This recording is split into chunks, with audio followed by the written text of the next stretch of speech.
Will your client waive the formal reading of the motion? She will, Your Honor. Give me just a second to get that pulled up. Our agreement, Your Honor, is for her to go on special needs safe. Thank you.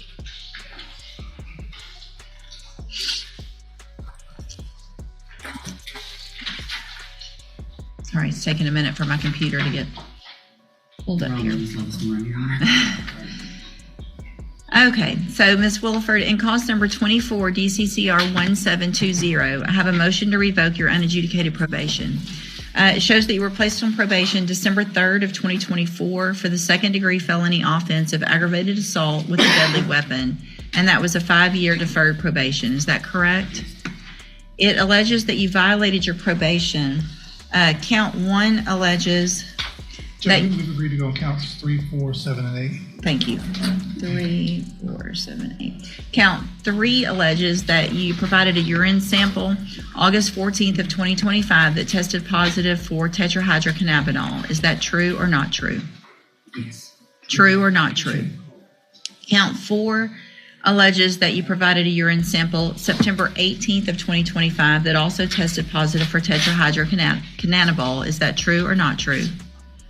Count 7 alleges that you failed to provide verification of entering and successfully completing the anger management program. Is that true or not true? Sure. And then count 8 alleges that you are behind in your court-assessed fees as of September 18th, 2025 in the amount of $688. And is that true or not true? Did you enter your pleas of true to counts 3, 4, 7, and 8 freely and voluntarily? And did you plead true to those counts because they're actually true? I have here on the tablet some documents that have your signature on them that the state has marked as exhibit number 1. Before you signed these, did you go over them with Mr. Rojas? Do you fully understand them? Yes. And do you understand if I follow this agreement that you've made with the district attorney that you'll be waiving or giving up any right to appeal? Yes. Speak up, please. Yes, ma'am.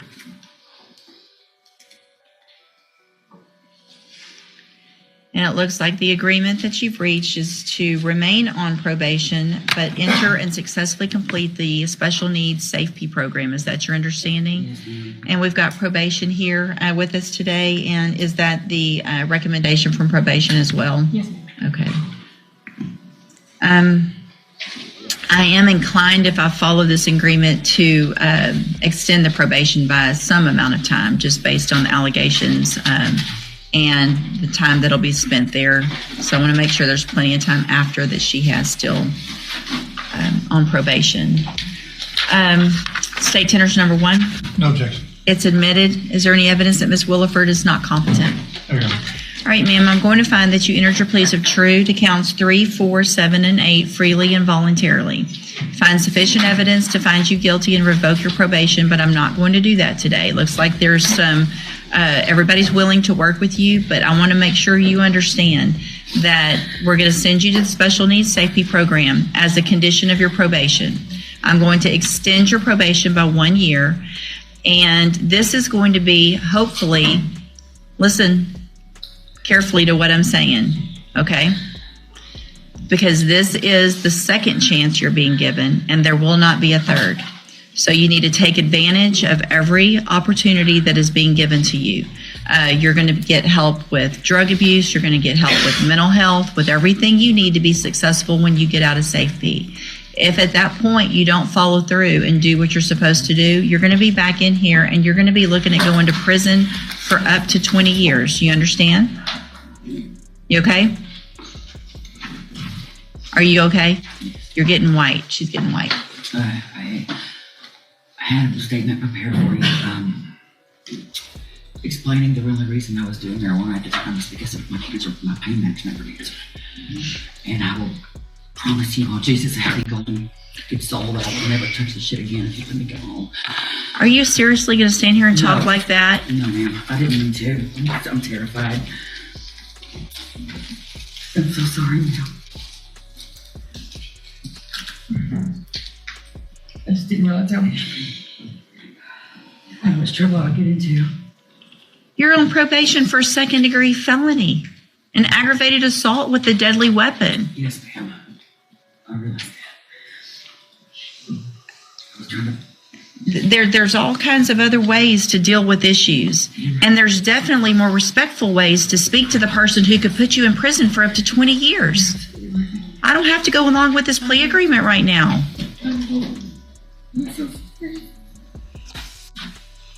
Okay. I'm handing you the trial court certification that shows this was an agreement that I followed, and so you've waived your right to appeal. Go back with the bailiff.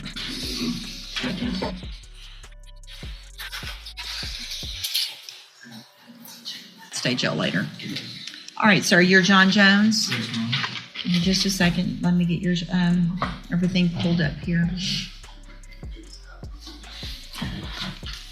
See, Mr. Jones, in cause number 25 DCCR 0523, you're charged with a first-degree felony offense of murder from April 28th of 2025.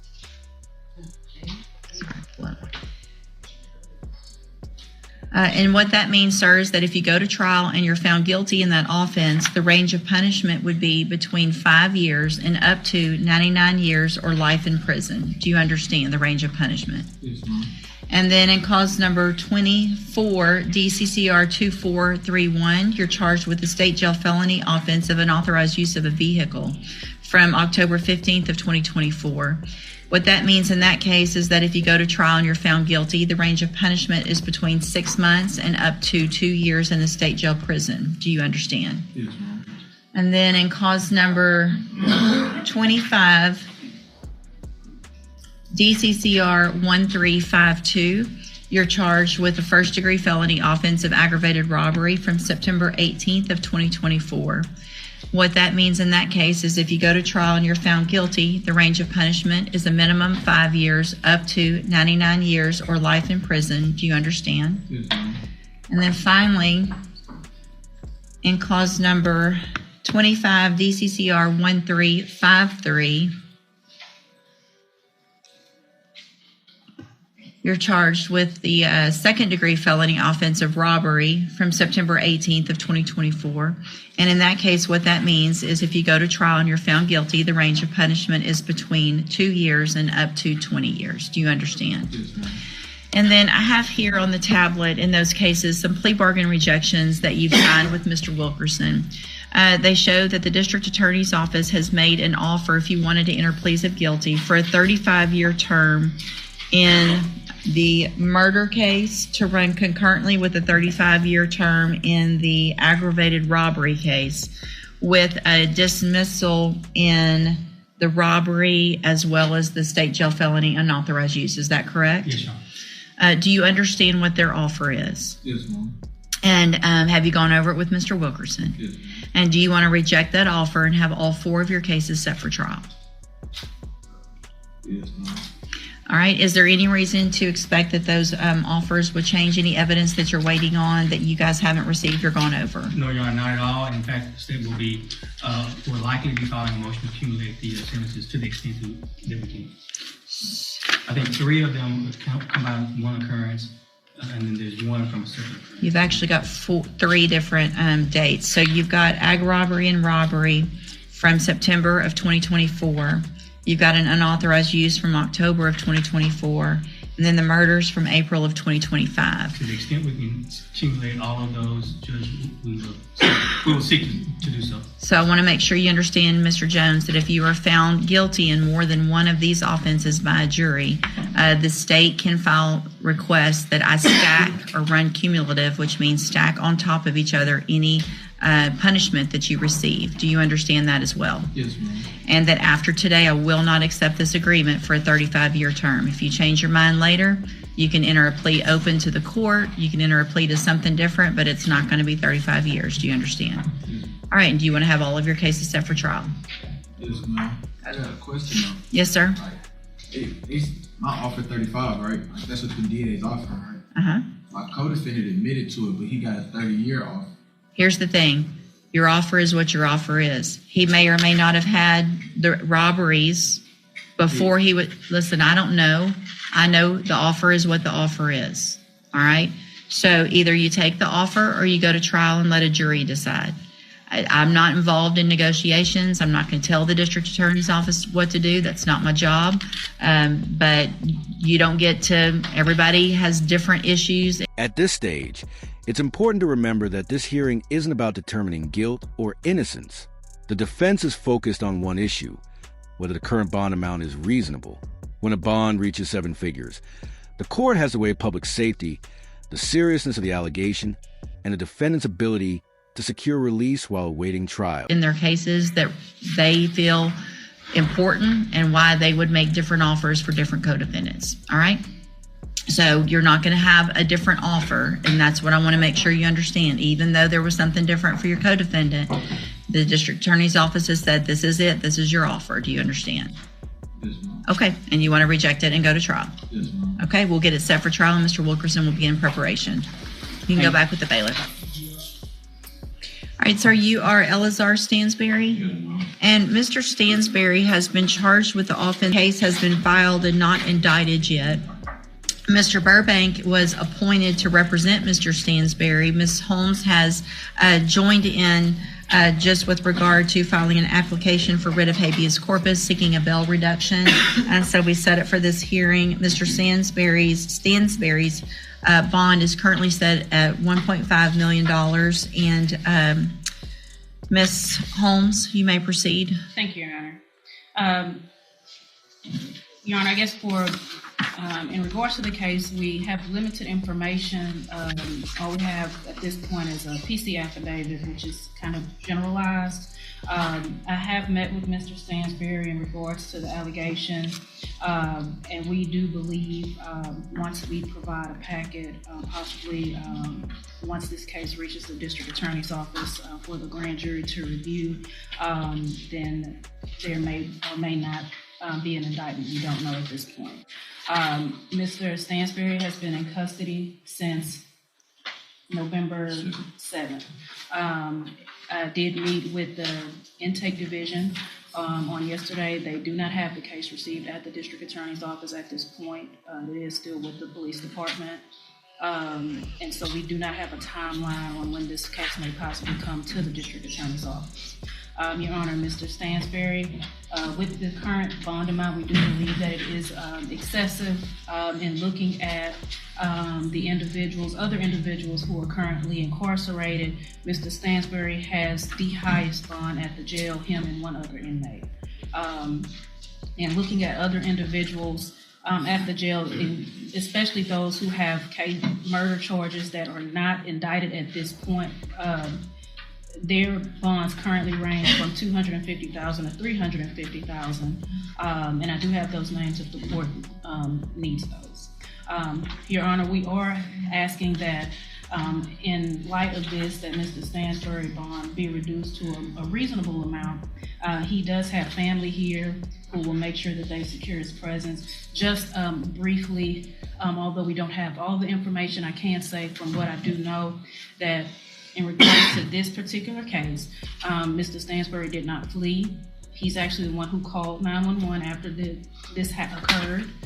He was cooperative with law enforcement and provided his statement of events and everything that happened. So I do believe that that is a mitigating factor for the court to put into consideration, that we do not believe that he will be a flight risk if the court reduces his bond to a reasonable amount to allow him to bond out. Since this has occurred, Mr. Stansberry has lived in the area since 2020, in which he was relocated from a hurricane, in which he moved with, at the time, with his children, who do reside here in Beaumont with their mother, in which they share joint custody. Since this has occurred, Mr. Stansberry has lost that apartment, where this occurred at his apartment. If he is allowed to bond out, he does plan, or is in hopes of planning, to live with his current girlfriend, who's here as well with his parents. She lives at 25419 Richton Falls Drive in Richmond, Texas. And that is where he hopes that he will be able to reside if allowed to be released out on bond. Both of his parents are here. Notice what the defense is doing here. They're building a picture of stability, family support, a place to live, ties to the community, and no significant felony history. These are exactly the kind of factors judges consider when deciding whether someone is likely to return to court or pose a risk if released. Residents of Louisiana. His father resides in Lake Charles. His mother resides in New Iberia. But Mr. Stansberry does hope to be allowed to stay at the home in Richmond, Texas, since he doesn't have any ties to Beaumont except for his children at this point. What's girlfriend's name? Jazzy Starks. Does Starks have any criminal history? No, she does not. Okay. All right, anything else? And Mr. Stanford also, he does not have any felony conviction history as well, Your Honor. Okay. All right, thank you. Ms. Malfino? Judge, I had the opportunity this morning to speak briefly with Detective Jackson. Obviously, he is not here this morning. If the court would like to hear from him, I would ask your consideration, because we have one more docket. If you would like to hear from him in person, if we could maybe hold on this until next week before any substantial reduction of this bond were to be made. I went with Ms. Holmes and we both visited with intake yesterday. We're both aware of the situation that the case has not been brought in, although a warrant was walked through based on the facts they had at the time of the offense. I have brought that to the attention of the detective, not knowing if the case will actually fall in this court next door to whom it will be assigned. I have very limited amount of information, but I did make it very clear to Beaumont Police Department, and they were very receptive to the fact that this case, even if it is absent some of the documentation, such as the phone download that the detective mentioned, it needs to be brought sooner rather than later to the district attorney's office, in all fairness to the defendant. But as the court has very limited information about the facts, I think there is going to be a dispute with respect to an affirmative defense versus an intentional and murder. I don't disagree with that. I think the sides are not in the same position. This is where the hearing becomes especially interesting. Both sides acknowledge they don't yet have the full picture of the case, yet the judge still has to make a decision today. It's a reminder that courts often have to balance incomplete information with very real constitutional obligations. What would you prioritize, community safety or the defendant's right to a reasonable bond? Right now, but it's kind of hard to read between the lines with a 3-sentence probable cause affidavit. I think based on what this court has done recently and based on Judge, just on the fact that every single weekend we turn on the TV and there's a murder in Jefferson County, I think that bonds in this county to protect this community, understanding of the defendant's rights, need to be substantially more than they have been in the past. And I think the court is beginning to follow, at least this court, is that trend. I'm not saying that an amount of relief is necessarily opposed by the state, but I don't believe, just based on what I know, Judge, and based on everything we're dealing with in this community, that something as low as $200,000 would be sufficient at this point. My biggest concern at this point is the fact that this is from November 7th and you guys don't have it yet. And I think obviously the nature of the offense is we're tired of hearing about these offenses. It's the worst offense we can have. However, I mean, everybody has the right of being presumed innocent, you know, and we've got somebody sitting here for 30 days without a case even in your office, much less indicted yet. And I think that's a big problem that needs to be addressed. And it doesn't leave me a lot of, I think legally, probably required to do relief because obviously the state couldn't. The judge's ruling lands right in the middle. The bond is reduced, but the freedom that comes with it is heavily restricted. GPS monitoring, house arrest, travel limitations, and strict supervision create a compromise designed to protect the public while respecting the defendant's legal rights. It's not complete freedom. It's freedom with conditions attached. Be ready because you don't even have the case yet.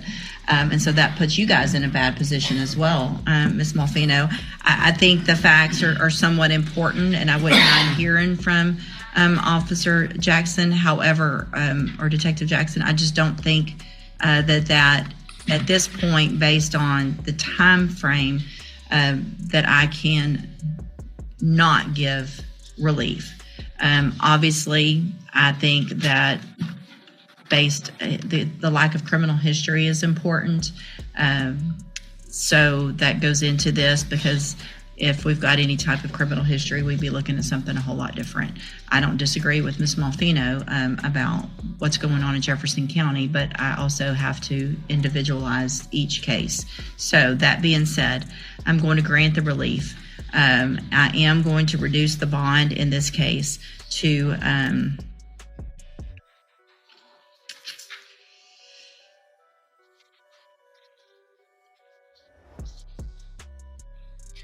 I'm going to reduce the bond in this case to $500,000. Condition of that bond, if made, or conditions of that bond, if made, are that Mr. Stansberry will be ordered to live in Richmond, Texas, at 25419 Richton Falls Drive with Ms. Starks. Will be required to wear a GPS monitoring device and be on house arrest, other than for coming to court and for visiting with your attorney. Without my permission, you don't go anywhere else if you make that bond. If you've got doctors, if you've got different things like that, you get with Ms. Holmes, she gets with me, or Mr. Burbank, either one. They get with me, and then I either give you permission for that or not. Other than that, you're on house arrest with the GPS monitoring device. We'll know immediately if you leave the house without permission. The bond will likely be what it is now, if not more, if that happens. Are there any specific, I guess I don't really need to worry too much with a no contact, or because I'm going to have him on house arrest if he makes the bond. But obviously you're not allowed to be anywhere near that old address or anywhere near anyone who was involved that night. You're not to have any communication with anyone involved. So that all doesn't just mean contact in person. It means you can't talk to them, send message to them, anything at all. Do you understand? All right. Judge, I'm sorry. Go ahead. I just want, will his children be allowed to, I guess, come visit him? His children do reside with their mom here. Well, they have joint custody, but That's fine. they can visit him. Yeah, I mean, there's no allegation that there was any issue with regard to the children, or that being that I can tell from the little bit of information I have. So whatever that, if they have custody, I don't have any problem with that. What were you? Judge, I just wanted to ask the court to consider, for what it's worth, the order that he not possess a firearm or be in a home with any firearm. And also, Yes. I don't know how to request that you order this, but I would prefer, and I think it would be beneficial to the court and to the fact that this is a Jefferson County jurisdictional issue, if he obtains that GPS before he leaves here, so that They'll put it on before Somebody- he won't be able to leave jail without it. somebody we work with, such as Johnny's, would be able to keep the No. court informed of his work. It has to be, when we order a GPS, it's part of them getting out of jail. They don't get out of jail until they come put it on their leg there, I'm pretty sure. And so, isn't that how it works on GPS? I know not on drug patches, but GPS, they go put them on. Before they get out. Yeah, okay. So that'll